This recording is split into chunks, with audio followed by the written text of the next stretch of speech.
Hello. My name is Leah, your digital presenter for today's event. Before we dive into the exciting and informative content we've prepared for you, here's a quick disclaimer. I'm actually an artificial intelligence, AI, designed and programmed to assist with sharing valuable knowledge and resources. I am here to provide evidence-based, up-to-date information and guidance, and will be sharing real stories from my colleagues at FND. Here at FND, we value honesty and transparency in all our interactions.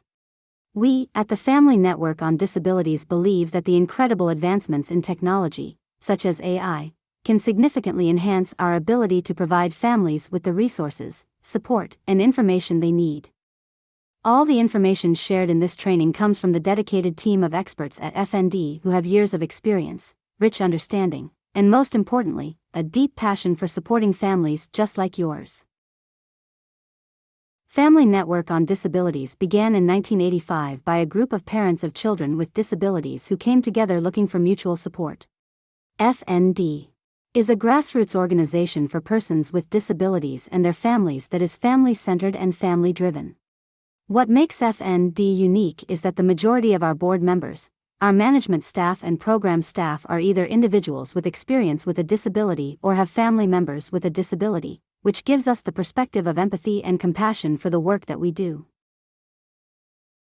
Before we begin, I'd like to share a little bit about Family Network on Disabilities.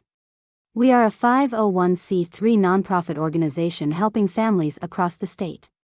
We're funded in part by the U.S. Department of Education and the U.S. Department of Health through the Health Resources Services Administration.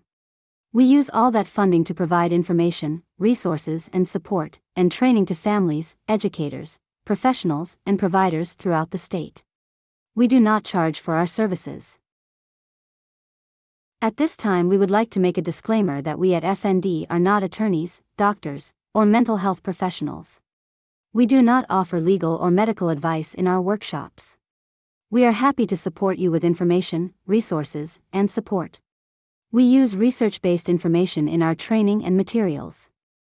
Today we're going to be talking about caregiver stress and burnout, tips for taking care of yourself.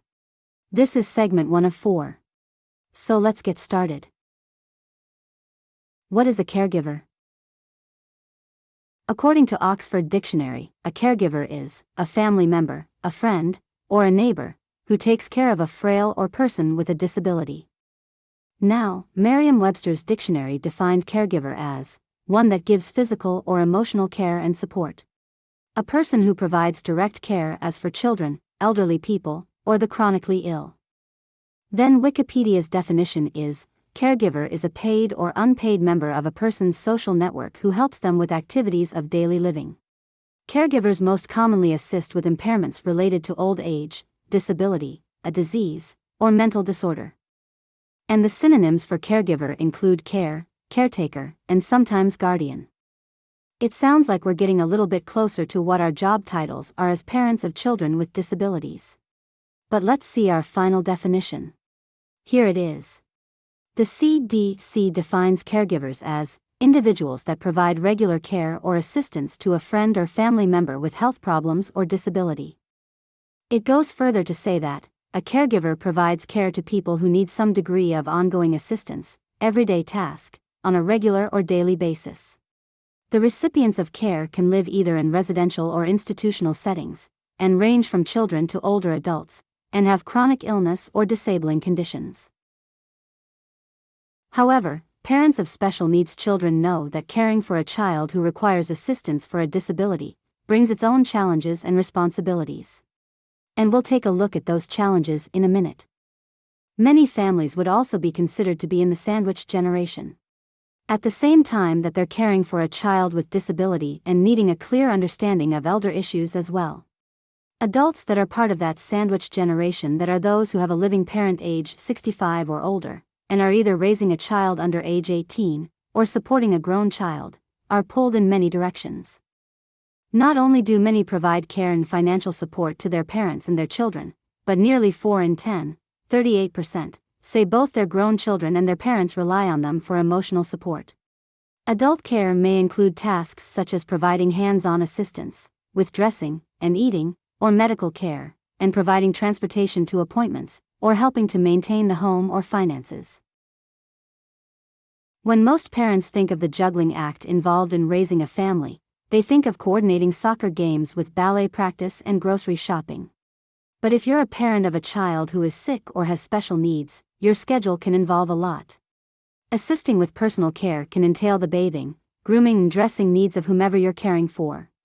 Alongside this you see food prep and shopping, phone calls and finances. Driving to and from activities, running errands, and help getting in and out of wheelchair-accessible vehicle may be something you find yourself needing to help with.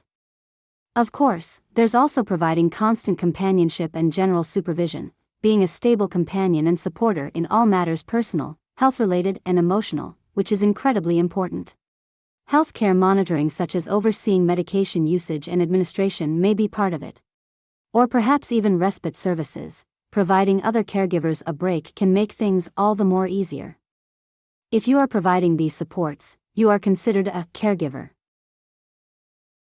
When most parents think of juggling act involved in raising a family, many of the responsibilities listed here will apply, especially if you're a parent of a younger child.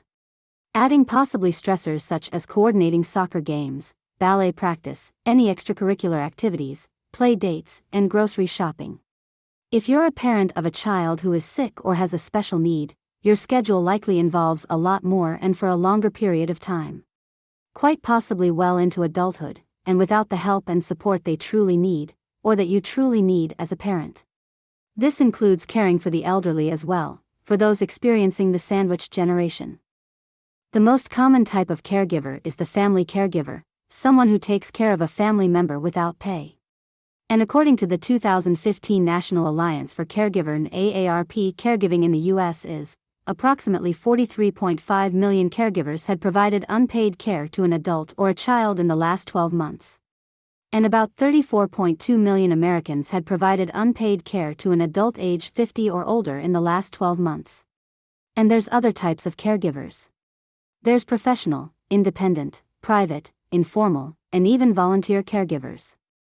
After reading off all of these responsibilities, you may be thinking, I thought I was going to learn tips to not feel stressed and burned out. Don't worry, we'll be covering that in the next segment.